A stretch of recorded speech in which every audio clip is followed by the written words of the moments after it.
नमस्कार, मैं हूं आलोक मेहता। एचएसआई में आपका स्वागत है।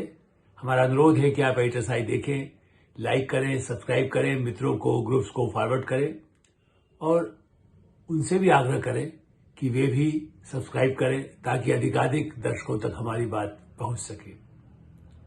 और आपकी और उनकी कोई राय हो तो वो भी निश्चित रूप से अवगत कराएं। कमेंट्स बॉक्स में लिख करके भेज दें, अलग से मेल कर दें।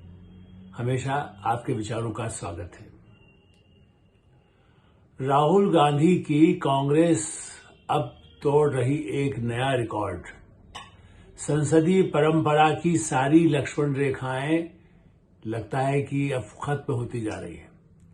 जो दृश्य संसद के अंदर और संसद परिसर में हुआ है वो इतना दुर्भाग्यपूर्ण है। जो 75 वर्ष हम मना रहे हैं, स्वर्ण जयंती मना रहे हैं, हम उत्साह से संविधान पर चर्चा कर रहे हैं, ऐसे अवसर पर जिस ढंग से संसद के परिसर में पिछले दिनों से लगातार कांग्रेस के प्रदर्शन कर रही है और जब भारतीय जनता पार्टी के सांसद प्रदर्शन कर रहे हैं उस समय राहुल गांधी के नेतृत्व में आगे बढ़ते हुए कांग्रेसी और फिर राहुल गांधी ने जिस तरह से उड़ीसा के एक वरिष्ठ सांसद सारंगी जी को जिस तरह से धक्का दे दिया, जो आरोप कहिए क्योंकि तो दिखाई दे रहा है सिर में भयानक, मतलब जैसे कह सकते हैं कि ऐसी चोट उनको लगी जिससे कि खून बहने लगा। आईसीयू में उनको राम मनोहर लोहिया अस्पताल ले जाया गया। एक और सांसद मुकेश राजपूत भी जिस तरह से उनको भी चोट लगी, वो भी गिरे इस धक्के से। राहुल गांधी मुक्केबाजी बहुत में जैसे चर्चा का जो बॉक्सिंग सीखी है उन्होंने, और भी कुछ पहलवानी भी सीखी होगी, हम ये नहीं कह रहे, वो रेसलिंग भी सीखे हैं। वो मेरा ख्याल है कि हो सकता है कि वो जानते हो, एक बंदूकें चलाना भी जानते हो, राइफल की ट्रेनिंग भी उन्होंने हो सकता है ली हो, मुझे नहीं अंदाज है। लेकिन फिर भी आपके पास कितनी बड़ी शक्ति है। क्या संसद के परिसर में धक्का मुक्की में प्रतिपक्ष का नेता, लोकसभा में प्रतिपक्ष का नेता, ये इससे बड़ी भयानक बात हो नहीं सकती। और इससे भी बड़ी भयानक यदि कहें, यहां तो आरोप चलिए मल्लिकार्जुन खड़गे की तरफ से 4 घंटे के बाद फिर एक शुरू कर दिया। कांग्रेसियों को लगा कि कब राहुल गांधी फंस रहे हैं, ऐसा साफ साफ दिखाई देता है। वरना तो तत्काल यदि मल्लिकार्जुन खड़गे तो 82 के उनको यदि बुजुर्ग को धक्का लगता तब तो वहीं हाहाकार हो जाता और खुद बीजेपी के लोग माफी मांगने लगते। लेकिन अब शिकायत कि मल्लिकार्जुन खड़गे जी को धक्का लगा, ऐसा कह करके वो भी पुलिस में रिपोर्ट दर्ज करने पहुंच गए। ये दृश्य क्या उस कांग्रेस को शोभा देता है जहां चाहे नेहरू से इंदिरा गांधी से लेकर नरसिंह राव और मनमोहन सिंह तक, राजीव गांधी जो शालीन माने जाते रहे, उन सबको वो जो परंपरा है उसको भूल गए हैं। नरसिंह राव उनको भूल गए हैं, वो ठीक है, उनकी राजनीति को आप भूल जाए उनकी, लेकिन क्या अटल बिहारी वाजपेयी, वो तो प्रधानमंत्री आपकी पार्टी कांग्रेस के नहीं, लेकिन फिर भी जिस तरह से प्रतिपक्ष में आप देखें, मैं मतलब 72 से संसद की कवरेज कर रहा हूं, लोकसभा राज्यसभा, और प्रतिपक्ष के बड़े बड़े देश के नेता देखे। जॉर्ज फर्नांडिस कितने जुझारू, उन पर तो कितने, वो तो मजदूरों के नेता रहे और उनसे ज्यादा संघर्षशील नेता, मतलब चूंकि जेल में भी उनको हथकड़ी नहीं, बेड़ियों में जकड़ गया था। शरद यादव को भी बेड़ियों में रखा गया था एक समय, वो भी जुझारू थे। लेकिन जॉर्ज फर्नांडिस तो सबसे मैं आगे मानता हूं। मधु लिबे और मधु दंडवते भी देता रहे, लेकिन उनका उस तरह से उनका नहीं लगता था उग्र रूप दिखाई दे। जॉर्ज आग उगलती थी क्योंकि मजदूरों के नेता के रूप में आए थे। ऐसे कितने ही मजदूरों के नेता आए, मैं अकेले उनका नहीं कह रहा हूं। या कम्युनिस्ट पार्टी में, मार्क्सवादी कम्युनिस्ट पार्टी में, उसी राज्यसभा में भूपेश गुप्ता होते थे, उनको मैंने देखा है। राजनारायण, हाँ, उनमें वो सदन में बहुत उनको हटाना मुश्किल होता था तो सिक्योरिटी गार्ड, मतलब उपराष्ट्रपति जो सदन के सभापति होते हैं, उनको कहना पड़ता था कि उनको नहीं ले जाइए उठा करके। तो कई बार तो उनको 4-6 लोग उठा करके ले जाते थे क्योंकि वो बैठ जाते थे आसन के सामने जमीन पर ही। ऐसी स्थिति में ऐसे उग्र नेताओं के रहते हुए ये दृश्य भारतीय संसद में कभी नहीं दिखाई दिया। उत्तेजना हुई है, एक दूसरे की तरफ लपके हैं। एक आध बार कहीं सदन के अंदर गिलास फोड़ने की घटना भी आई। संजय सिंह या जो आम आदमी पार्टी के कई नेता जिस तरह के आए हैं सदन में, तो वो उस तरह की कुछ बातें करते हैं, लेकिन उसके बाद भी बड़ा ही हुआ, सस्पेंशन तक होता है ये सदन में हो। लेकिन संसद सदन के बाहर केवल अपनी आवाज पहुंचाने के लिए प्रदर्शन हो रहा है किसी पार्टी का, दोनों पार्टी आमने सामने भी हो सकती है, लेकिन कोई ये स्टूडेंट यूनियन का कोई आंदोलन नहीं, ये स्टूडेंट यूनियन के कोई चुनाव नहीं, लोकतंत्र में संसद में चर्चा नहीं। और संसद का पूरे सत्र को किस तरह से कितना हमने कल कहा कि नहीं, संविधान पर चर्चा हुई, बहुत अच्छी बात है, एक देश एक चुनाव पर चर्चा हो, इस पर अच्छी बात है। कई ऐसे महत्वपूर्ण पानी के बारे में, सड़क के बारे में, किसान के बारे में यदि लंबी चर्चा होती है, बजट पूरक मांगों को लेकर वित्तीय मामलों पर भी कुछ चर्चा हो, लेकिन अधिकांश समय खास करके कांग्रेस पार्टी और उनके सहयोगी, चूंकि दूसरी पार्टियों ने भी जब गठबंधन की जब बात करते हैं तो आम आदमी पार्टी भी साथ में जुड़ी जाती है और तृणमूल कांग्रेस भी जुड़ जाती है, भाजपा का विरोध करने के लिए सब आगे आ जाते हैं। शिवसेना की जो अब तो टूटी हुई है, उद्धव ठाकरे जी के हाथ में जो कथित बटी हुई विभाजित, उनके लोग हो सकते हैं, उनके यहाँ भी उत्तेजित लोग रहे हैं, लेकिन क्या ऐसी स्थिति में जब संसद में चर्चा हो उसके बजाय सड़क पर लड़ाई लड़े? सड़क पर लड़ाई लड़े, आंदोलन करना उनका अधिकार है। पूरे देश में राहुल गांधी ने जो छवि बनाई, चलिए वो यात्रा कर रहे हैं, लोगों से मिल रहे हैं, और उसके बाद भी वो प्रतिपक्ष नेता बन गए, उनकी पार्टी को सीट कुछ अधिक मिली पहले के मुकाबले में, तो उनको लगा कि अब तो लड़ाई बिल्कुल आर पार की हो जाए, जितनी जल्दी हो।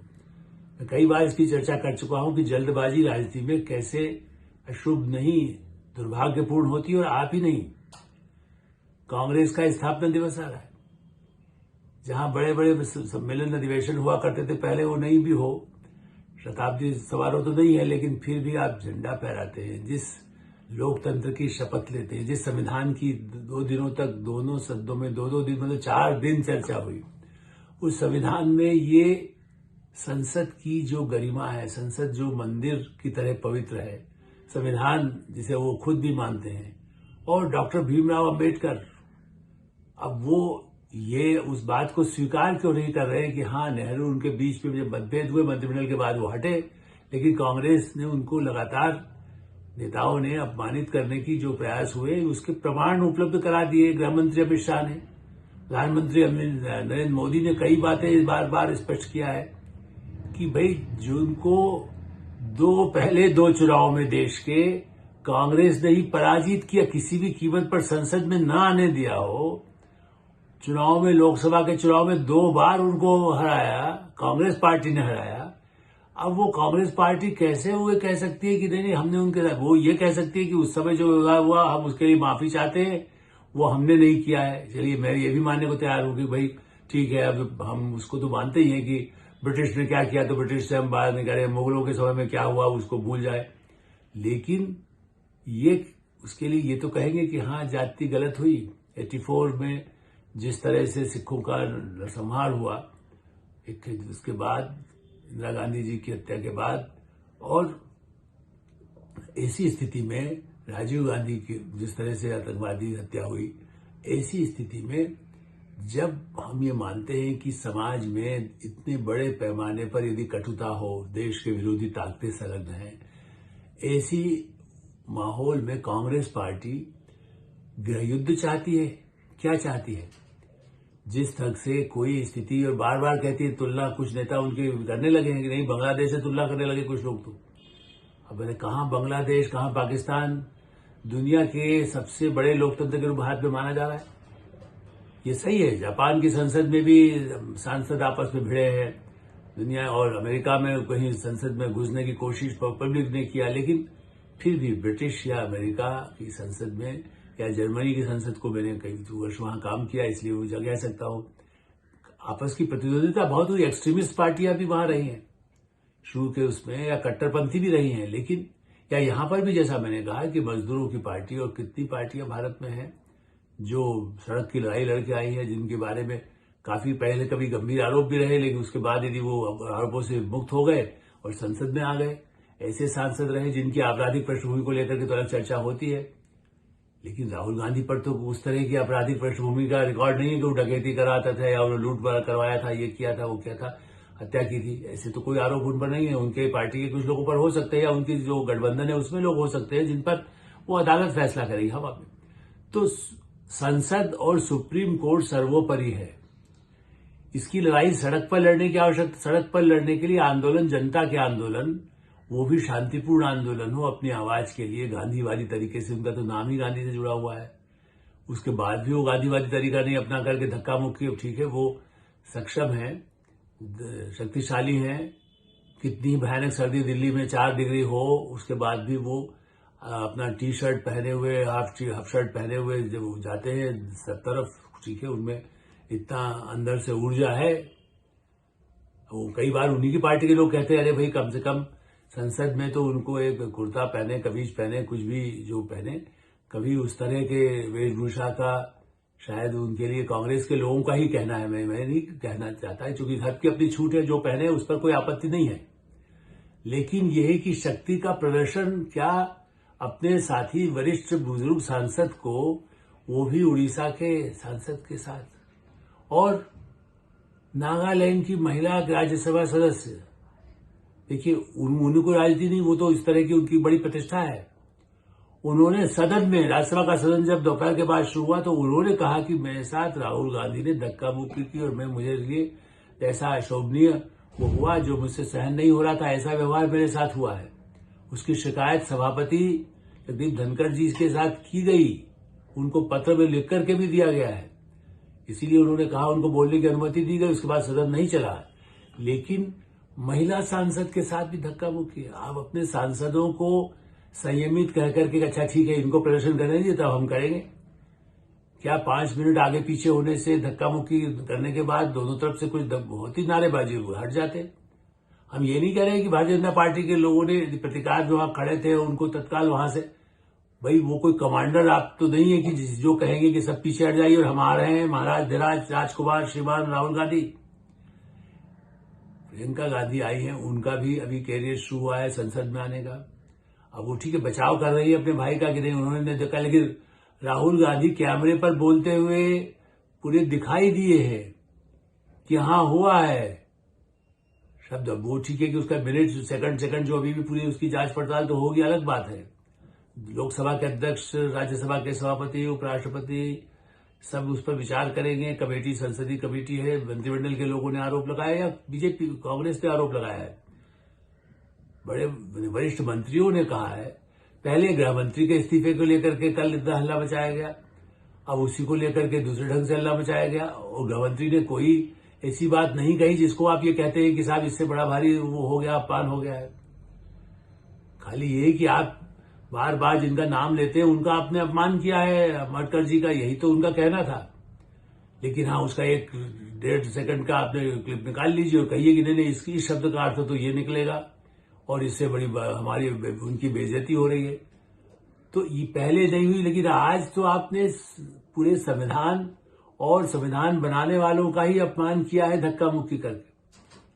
संसद के परिसर में, जैसा मैंने कहा कि पिछले 50-52 वर्षों में 71 से लेकर के आज 2024 में अंत होने वाला है, तब तक ऐसी कोई घटना हमने नहीं देखी जब सांसद इस तरह से मारपीट करके, धक्का दे करके, वो भी हो सकता कभी यदि मान लो मुझे नहीं कोई जानकारी हो, आपके पास हो तो बता देंगे, मुझे भेज दीजिएगा, लेकिन मेरी जानकारी में नहीं है। लेकिन प्रतिपक्ष का नेता, लिस्ट निकाल लीजिए, प्रतिपक्ष के किसी नेता ने, किसी भी पार्टी के नेता ने क्या किसी और सांसद को जो अपने प्रतिपक्ष का है, सत्तारूढ़ का है, किसी को इस तरह से संसद परिसर में धक्का मार के गिराया है? क्या उनको लड़ने के लिए उत्तेजित किया, लड़ने के लिए अपने सांसदों को, साथियों को उत्तेजित करके भीड़ लेकर के पहुंच गए? ये सवाल है। ये कांग्रेस की नहीं, ये पूरे प्रतिपक्ष के लिए ही नहीं, सत्तारूढ़ पार्टी और पूरे सांसदों के लिए ये एक समीक्षा और विचारणीय विषय है कि ऐसी परिस्थिति टकराव की ये कितनी भयावह है। जिस संविधान की शपथ लेते हैं, जिस जनता, 140 करोड़ की जनता की जो आशा अपेक्षा है, उन मुद्दों पर चर्चा न करके कि एक शब्द में क्या कहा गया, सभापति ने हमको ये नहीं करने दिया, 8-8, 10-10 घंटे रात को 10 बजे तक चल सकता है यदि आप बात कहें, बोलने की पूरी छूट है। उन्होंने अपना भाषण दिया, प्रधानमंत्री ने अपना भाषण दिया, गृह मंत्री ने अपना दिया, वित्त मंत्री ने दिया, राज्यसभा में सबने अपने भाषण दिए। इस अवसर होता है, हम ये भी नहीं कह रहे हैं कि नहीं जब मिलता है। जब सभापति, जो दोनों तरफ से लोकसभा अध्यक्ष ओम बिरला ने या जगदीप धनखड़ जी ने कोशिश किया, तो एक से एक अच्छे भाषण हुए, और उस भाषण में कांग्रेस पार्टी के भी कुछ लोगों ने अच्छा भाषण दिया, लेकिन उसका क्या मतलब है? जहां पर अखिलेश यादव भी है, जहां पर और फारूक ब्लॉक के लोग हैं, दूसरी पार्टी के लोग हैं, कम्युनिस्ट पार्टी के लोग हैं, लेकिन संसद में मारपीट का दृश्य पहली बार दिखाई दिया। ये बहुत ही दुर्भाग्यपूर्ण है और मैं तो इसे एक काला, जिसको कह सकते हैं कि दिवस तो नहीं कहेंगे, लेकिन हाँ कलंकित करने वाले जो क्षण है, ये हमेशा इसके लिए क्षमा किसी को तो सोचना होगा। कहीं न कहीं बौद्ध के उसमें भी या महावीर स्वामी के उसमें भी या भारत के हर धर्म परंपरा में मैं तो मानता हूं कि हिंदू, मुस्लिम, सिख, ईसाई जितने धर्म हैं उन सब में क्षमा मांगने के प्रावधान हैं उनकी प्रार्थनाओं में। तो कम से कम क्षमा मांगे या अपना ही आत्मविश्लेषण करके भविष्य में ऐसी घटना न हो उसके लिए संकल्परत हो। सड़कों पर आंदोलन करने का अधिकार बना रहेगा, क्योंकि संविधान तो कोई बदल नहीं सकता, और लेकिन ऐसे क्षण न आए, यही हम कामना कर सकते हैं। एचएसआई में ही विराम देते हैं। आप एचएसआई देखते रहें, लाइक करें, सब्सक्राइब करें, मित्रों को, ग्रुप्स को फॉरवर्ड करें और आपकी जो राय हो उससे भी हमें अवश्य अवगत कराएं। धन्यवाद, नमस्कार।